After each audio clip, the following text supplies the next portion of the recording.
ધર્મ વધે તો ધન વધે, ધન વધે મન વધી જાય, મન વધે પછી માન વધે, બધાયમાં વધત જાય. ધન ઘટે પછી મન ઘટે, મન ઘટ્યા પછી બધાયમાં માન ઘટત બધું જાય.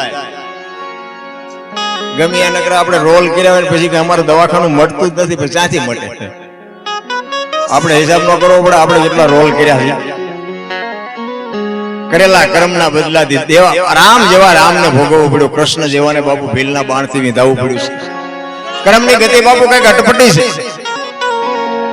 કારણ કે આ બધું સમજવું અઘરી. સવારામ બાપાએ કીધું ભજનના ભરોસે રેજે, અંક ઈ નર ઓપશે, અમર બીજક હાથ લાગ્યું એને કાળ કેમ લોભશે. ભજન અમે ગાય છીએ, અમારો કઈ શેડો અડી ગયો ઠેઠ એવું કઈ સમજતા નહીં, અમે તમારી હારે જ છે. પણ ભજનનો કઈક ભરોસો છે. આપણે બેઠા છે ને બધા ભરોસે બેઠા છે, ભગવાન કઈ આપણને મળ્યો નથી. પણ જેટલા મહાપુરુષો આપણા કચ્છ કાઠિયાવાડ સૌરાષ્ટ્રમાં જ્યાં જ્યાં આપણે દેહાણ જગ્યાઓ છે બાપુ, હજારો માણા હરિહર કરે છે, ગાયોની સેવા થાય છે, પંખીને ચણ મળે છે. આપણને હજી નક્કી જ નથી થતું. આ તો વાડ વગરનું ખેતર 100 જણા હોય ને 1000 હોય, કોઈએ કોઈ દી ન કીધું કે અમને ખાવા ન મળ્યું. આ ભજન શું છે બોલા? બહુ અટપટી બાબત છે. એટલા માટે મહાપુરુષોને લખવું પડ્યું. એ નથી મફતમાં એ જે મળતા એના તો મૂળ ચૂકવા પડતા સંતને. સંત પણ રે ભાઈ નથી મફતમાં મળતા, નથી મફતમાં એ મળતા.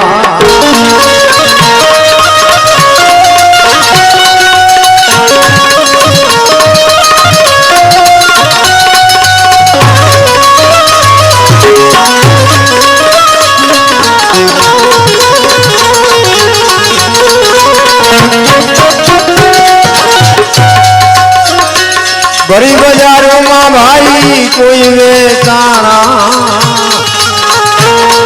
તેલ કડામાં એ દળતા, તેલ કડામાં દળતા.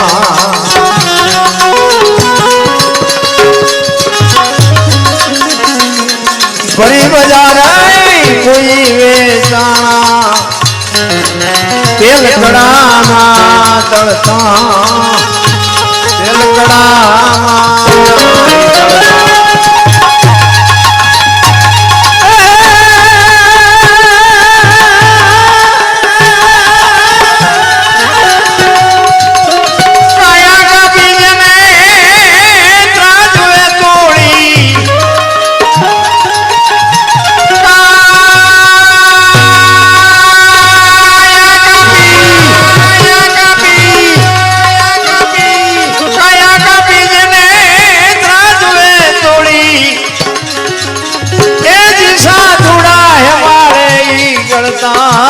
સંત ને જય હો.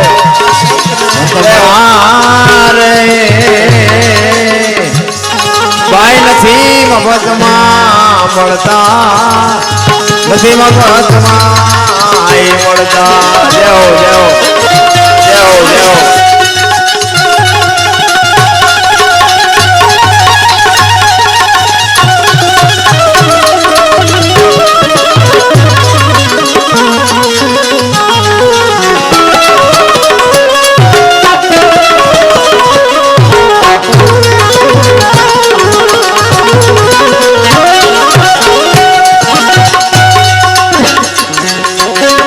પર્વત મેં લાવી જેને દેવરાયા,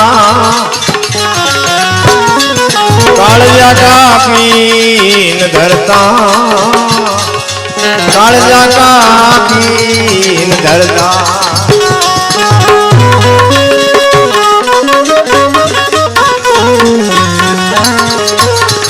પર્વત મેં લાવીને દેવરાયા, કાળજા કાપી ધરતા, કાળજા કાપી ધરતા.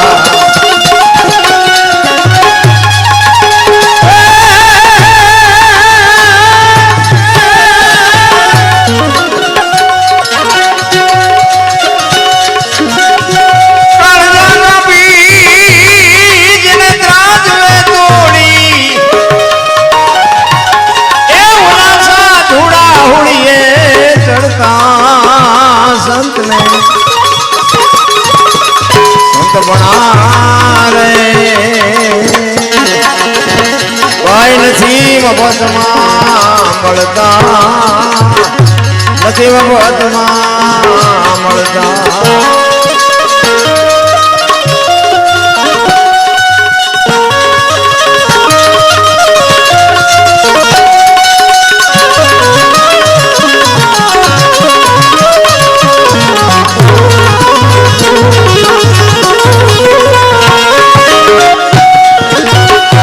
પ્યારા પુત્રના માથા ખાંડી ભોગ સાધુ ને ધરતા ભોગ સાધુ ને ધરતા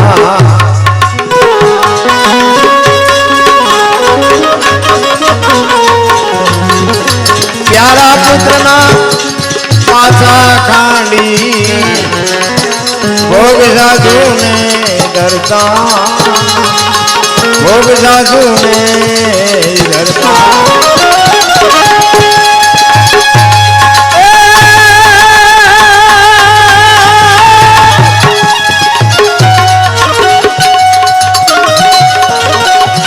ઘરની નારીને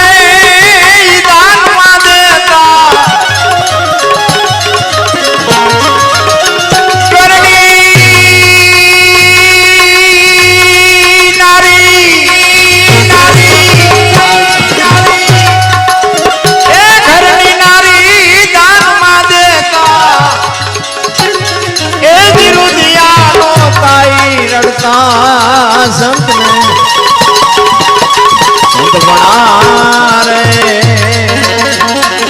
નથી મફતમાં નથી મફતમાં નથી મફતમાં બાપુ આ કેવડી મોટી વાત કહેવાય જલારામ બાપા પોતાનું બૈરું આપી દે અને સગાળસા બિલખાના પાદરમાં એક વાણીનો દીકરો બાપુ દીકરો કાપે કેવડી મોટી વાત કહેવાય એમ નામ દુનિયા યાદ કરે છે અરે શું આપણે ભલામણા ઇતિહાસ ખોલીએ આપણે તો કાંઈ એક બટકો રોટલો દઈએ કીધું દીકરા જ આપ્યા છે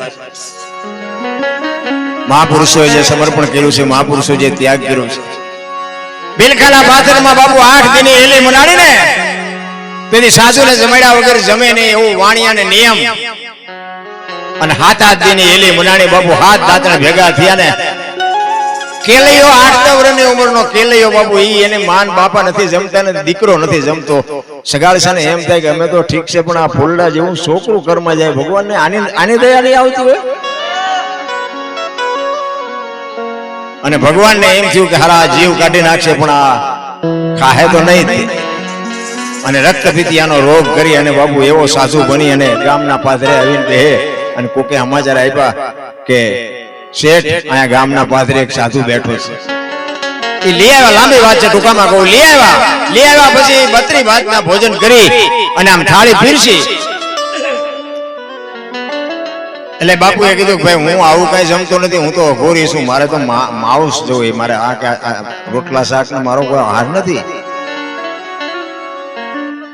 એટલે વાણિયાનો દીકરો પણ છતાં એને હિંમત કરીને આડે ઓળેથી માંસ લઈ આવીને ઈ રાંધીને ઈ થાળી બનાવી ઈ ક્યાં ઘેટા બકરાના માંસ મારે નહીં મારે તો માણાનું માંસ જોઈએ બાપુ આ કસોટીઓ કેવી રીતે ભોય રાખું ભૂખ્યો રાખું શરીરને પડાવું ખાલ આટલું કરતા જો નો હાથ તો પછી કરી દઉં ન્યાલ એક વાણિયાના દીકરા પાસે એક માણસની માટી રાંધીને ખાવાની વાત કરે કેવડી વાત કહેવાય વિચાર કરે પણ બાપુ ખાવાનું ક્યાં છોડું છે અને માણા કોણ આપે મારવા માણાની માટી ક્યાંથી લાવવી ઈ કે તમારા દીકરા બીકરા નથી અને બાપુ આપ ફાટ્યો હો સગાળસા માથે કરે ભલા માણા ભજનમાં ભક્તિમાં દીકરા કાપવા પડે તો આજ ખબર પડી દીકરો તો છે કે બસ તો પછી તમારો દીકરો તમારે ક્યાં ગામમાં કોઈની પાસે ઉઘરાણીએ જવાનું છે અને સગાળસા બાપુ એક વ્યક્તિને મોકલે કેલિયાને બોલાવવા માટે નિશાળે અને નિશાળેથી ઘરે આવતો હતો ને એમાં ઈશ્વર બીજું રૂપ લઈ અને કેલૈયાની સામે મળે ને કીધું એ કેલૈયા ભાગી જા તારા ઘરે તારા બાપા ને તારી માં તને મારી નાખશે એક બાવો આવ્યો છે એક પાવો તારા ઘરે આવ્યો છે અને ઈ એમ કહે છે માણસની માટી જો એટલા માટે તને બોલાવ્યો છે, તું ભાગી જા કે તારી માન તારો બાપ તને મારી નાખશે. તેથી આ ભારતના સંતનો એક 8-10 વર્ષનો દીકરો કહેતો હોય કે ભાગું તો મારી ભૂમિકા લાજે ભોરિંગ જીલે ને બા મેરો સરીકા ભલે ડોલવા લાગે આકાશનો આધાર હવે મેરામણ ભલે માજા મૂકે કેલયો સત નો ઝુકે. બાપુ બાપુ એક મારી માન મારો બાપ મને મારતા હોય અને મારી માટી જો એક સાધુ જમતો હોય ને તો આવું જહરનું મોત મારે ન જવા દેવાય. તમે જાતા હો અહીંયા જાઓ કે ભાઈ અરે અખિલ બ્રહ્માંડનો માલિક ધ્રુજી ગયો કે હારા સિંહ ના તો સિંહ જ હોય ને કે આવડું છોકરું પણ વાત કેવી કરે છે. અરે એ આવ્યો હો ભાઈ ચંગાવતી બાપુ દીકરાને નવા કપડા પહેરાવે, આંખમાં મેં સાંજે નવરાવી ધોરાવી અને સગાળસા બેઠા છે, હામ સાધુ બેઠો છે અને અહીંયા ચંગાવતી બાપુ પોતાના દીકરાને લઈને કેવડી મોટી વાત કે તમે આંખ બંધ કરીને આ પ્રસંગ યાદ કરો ને તો આપણા રૂવાડા ઉભા થઈ જાય. તે દીદી દીકરો કાપ્યો છે દીદી શું પરિસ્થિતિ છે. ચંગાવતી પોતાની જનેતા કોઈની તાકાત કરી બાપુ. જનેતા શું બાપુ પુરુષનો ઘા કરીએ કે પોતાના સંતાન ઉપર અને ભગવાન ઉપર ભરોસો કેવડો હોય છે, ભજન ઉપર ભરોસો કેવડો હોય છે. અને ચંગાવતી આમ દીકરાને પકડીને લઈને આવી સગાળસાના હાથમાં ખુલ્લી તલવાર છે ઉભા છે અને બે આમ તૈયારી કરીને તા બાપુએ કીધું ઉભા રહો તમે રોવાની વાત તો ઠીક છે પણ જો કે રોવાડું અવળું થયું તો ખાઈશ નહીં હોય કે પરીક્ષા બાબુ જેવી તેવી નથી, એમનામ દુનિયા નથી યાદ કરતી. તેથી એમ કહેવાય ચંગાવતી કહે છે સગાળસાને કોની રાહ જોવો છો ને એક ઝાટકો મૂક્યો ને બાપુ ચાકડેથી પીંડો ઉતારે માથું ઉતાર લીધું આમ કાળજુ ઈશ્વરનું કાળજુ બાપુ થડકો ચૂકી ગયો કરે તારી ભલી તાને તો દીકરો કાપી નાખ્યો. ભગવાનને ભાગવું પડ્યું મારા બાપ ભગવાનને ભગાડ્યા છે મહાપુરુષો. ઈ માથાને બાપુ આમ મૂકી અને દીકરાને જેમ બટેકા સુધારીને રસોઈ બનાવીને 32 ભાતના ભોજન પીરસે એમ બેહાડીને બાપુ બે માણા વીંજણો નાખે લ્યો બાપુ માણાની માટે જમી લ્યો. ભગવાનને એમ જો હવે આ મારે ખાવાનું જ હતું ને મને એમ કે નહીં કાપે આમને કાપી નાખ્યો હવે શું કરવું. એ કે આ તમારો દીકરો હતો કે હા બાપુ એક દીકરો હતો એ તમને કાપી દીધું. એક કીધું ને બાપુ થાળીને ઠેબુ મારીને ઉભો થઈ ગયો. એ કે પેલા બોલાય ને એક જ હતો એમ તમે હવે વાંજ્યા થઈ ગયા હવે મારે તમારા ઘરનું ખાવું નથી. થાળી ઠેબુ મારીને આમ હાલતો થયો ને તેથી સગાળસા ભાંગીને ભૂકો થઈ ગયા. એને એમ તો કરે તારી ભલે તારી દીકરો કપાયો ને હવે ખાય નહીં. તેથી બાપુ આ ભારતની આર્ય નારી હું તો એટલા માટે બેનું છે ને બેનુંને ખાસ કહું કે તમે ધારો તો આજે બાળીને ભસ્મ કરી દે તાકાત છે તમારામાં. ઇતિહાસ તમે ખોલીને જોવો તો ખબર પડે જ્યાં પુરુષ નથી પૂગી ગયો ને ત્યાં દેશની આબરૂ બાપુ બધી ભગવતી દીકરીઓએ રાખી છે. સગાળસા ભાગીને ભૂકો થઈ ગયા ને અખિલ બ્રહ્માંડનો માલિક આમ હાલતો થયો અને બાપુ ચંગાવતી આડી ફરી હો આમ ડેલીનો ખડકી બંધ કરીને કીધું હે બાપુ બેહી જાઓ જમ્યા વગર નથી જવાનું. ક્યાં જાવ એ કે વાંજિયાનું કરે બાપુ વાંજિયા બીજો દીકરો તમારે જોઈ છે ને બીજું હું જોઈ છે એટલે બેહી જાવ કે. અને આ ભારતની આરી નારી બાપુ જેથી રણચંડી બને ને ત્યાં દુનિયાની કોઈ તાકાત નથી કે એને પકડી શકે રોકી શકે. બાપુ લખવું હોય તો લખી લે. એક આપણા ઘરનું બૈરું હોય ને એના બાપની આબરૂ લઈને બાપુ એ તમારું સહન કરતી હા નકર ઈ ધારે ને તારું પાણી નથી ભરવું બાપુ નો ભરે નો કટકા કરી નાખો તોય નો ભરે. એ તો બાપની આબરૂ આડી આવતી હોય એટલે હકદક વેઠી પડી હોય. કારણ કે શક્તિનું બીજું એક સ્વરૂપ છે. આ 4 સ્વરૂપ છે દીકરી માં પત્ની અને બેન. આ 4 છે ને બાપુ શક્તિના સ્વરૂપ છે. હોય તો હાસવી લેજો કેટલાય રખડે છે એમના બહુ નાટક કરવાની જરૂર નથી. પારકા પોતાના કરે પોતાની જન્મ ભૂમિકા છોડે પોતાનો પરિવાર છોડે અને કોકને પોતાના કરે એ દીકરી કરી હતી. આપણે 2 દી બહાર કેમ જાય હાલો ઘરે હાલ્યો તમે ઘરે જાઓ તમારી તમને કોઈ 100 ગ્રામ હળદર દે એવું નથી. અને હાવ પારકા પોતાના કરે બાપુ 100 ગૌ ઉપર દીધી હોય તો બાપુ એ પછી એમ કે હવે આ મારું ઘર છે પછી બાપના ઘરને બાપુ ચોકડી મારી દે એનું નામ દીકરી કહેવાય. દીકરીના સમર્પણ છે. ઈ ચંગાવતી આટી ભરીને કીધું બાપુ બેહી જાઓ. અને આમ ભગવાન સામે આવીને બોલ્યો ને હાથમાં કટાર લીધી હો ચંગાવતીએ અને કીધું કે બાપુ જાણી તને કહું છું બાવા મારા પેટ છે મહિના 5 આશરો સીતારામનો આમાં કોઈ નો જાય નિરાશ હવે બેઠો થઈશ માં બાવા તને જમ્યા વિના નહીં દો જાવા. એ કે મારા પેટમાં 5 માસનો ગર્ભ જને ફાડીને રાંધીને તને ખવડાવું, પણ તું એમ ન માનતો કે અમે વાંચ્યા છે. આમ કટાર કરીને અખિલ બ્રહ્માંડનો માલિક ચોંટી ગયો. બસ કર માં, બસ કર, તારી ભક્તિ પાકી ગઈ. શું આપણે ભજન કરવાના? એક માગણ આવે તો ડેલી વાડી કરે, આગળ જાઓ, આગળ આગળ ક્યાં જાય ભોગવવામાં? તારા જેવા છે ઠેઠી. અરે નથી બાપુ સાચું. આ ઈ તો જે કાપે ને ઈ દઈ શકે, જે ત્યાગે ઈ આપી શકે. તમારી મારી તાકાત બહારની વાત છે રામ. એટલા જ માટે બાપુ મહાપુરુષો કીધું નથી મફતમાં મળતા જેના. આ જલારામ બૈરો માંગ્યું કે બાપુ ઉભારો કરે, કારણ કે એને બૈરાનો મોહ નહીં, પણ એને એમ થયું કે હું આ પાડી દઉં. વીરબાઈ ના મનમાં શું હોય છે એ કે બાપુ ઉભારો. વીરબાઈ પાસે ગયા. એ કે એક સાધુ દક્ષિણા માગે છે. કાંઈ વાંધો નહીં, આપી દો ને. એ કે પણ એની માગણી જેવી તેવી નથી હોય. કે જે માગે વીરબાઈ કહે છે જલારામ ને, જે માગે દઈ દો, આપણે રાખીને હું કામ. જો આ બે માણસ હરખા હોય ને તો બાપુ જિંદગી જીવવાની મજા આવે. એ કે પણ એની માગણી જેવી તેવી નથી. એમ કહે છે કે તારી બૈરી મને આપ, તારી પત્ની મને આપ, તમારી માગણી કરે છે. તેથી આ ભારતની આર્ય નારી એમ કહેતી હોય કે આ ભક્તિની વેલની તો વર્ષોથી હાલી આવતી હતી, પણ આજ ઈ વેલને ફળ આવ્યા એવું મને લાગે છે. મને માગવા વાળો બાવો જેવો તેવો હોય નહીં.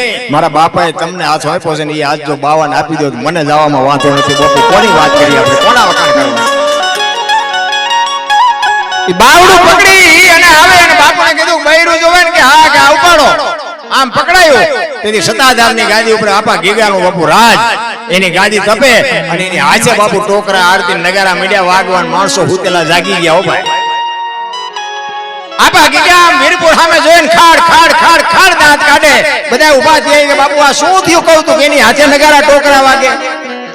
એ કે કાંઈ છે નહીં, વીરપુરની બજારમાં લોહાણાના દીકરાએ વીજળીના ચમકારે મોતી પરોવી લીધું. બસ વાત આટલી છે, બાકી કાંઈ છે નહીં. નારા જીવી લ્યો. મને તો એમ જો સમય મળ્યો છે જીવી લ્યો.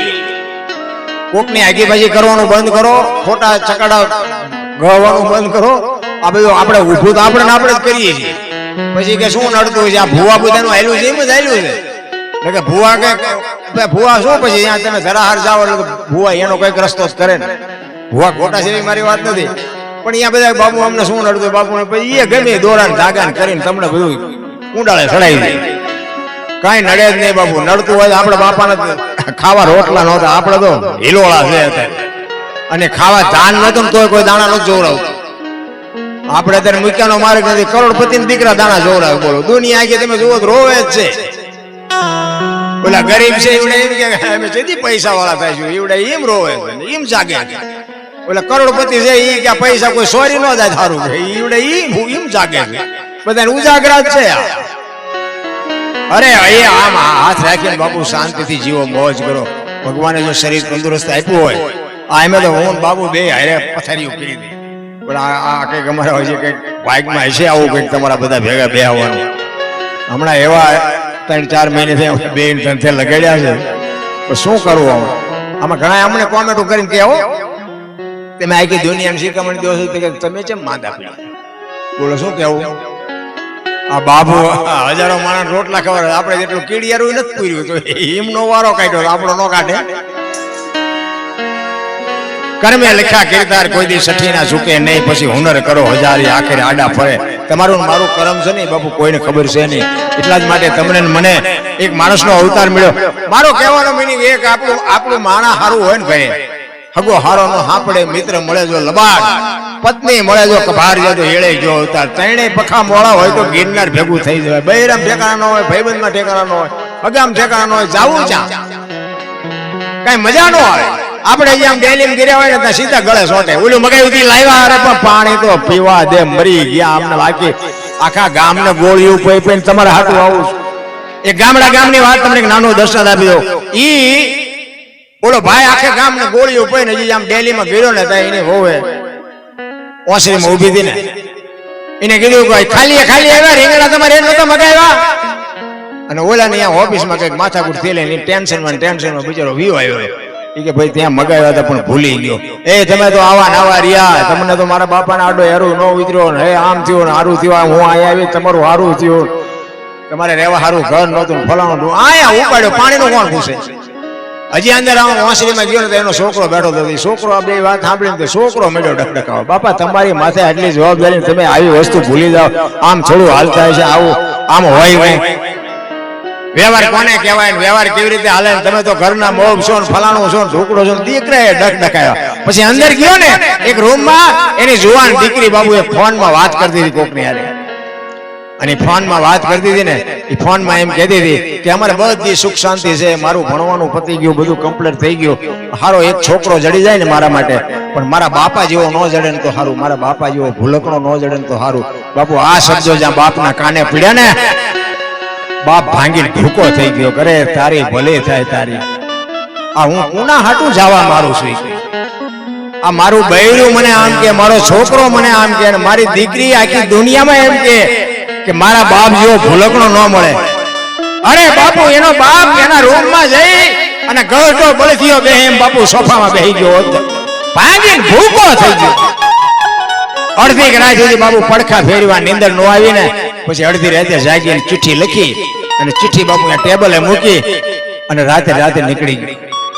અને ચિઠ્ઠીમાં લખેલો કે મને ગોતવાની કઈ કોશિશ ન કરતા, અને મારે જો કે વહેલું નીકળી જવું જોઈએ, પણ મને ખબર જ અત્યારે પડી કે મારે અહીંયા રહેવાય નહીં, આ તમારી આટલી બધી મારા ઉપર પ્રેમ છે મને ખબર જ અત્યારે પડી, અને તમે બધા સુખીથી રહેજો, અને હું કઈ આપઘાત નહીં કરું, ગમે મારું પેટ ભરી અને મારું જીવન ગુજારીશ, પણ તમે મને ગોતતા નહીં.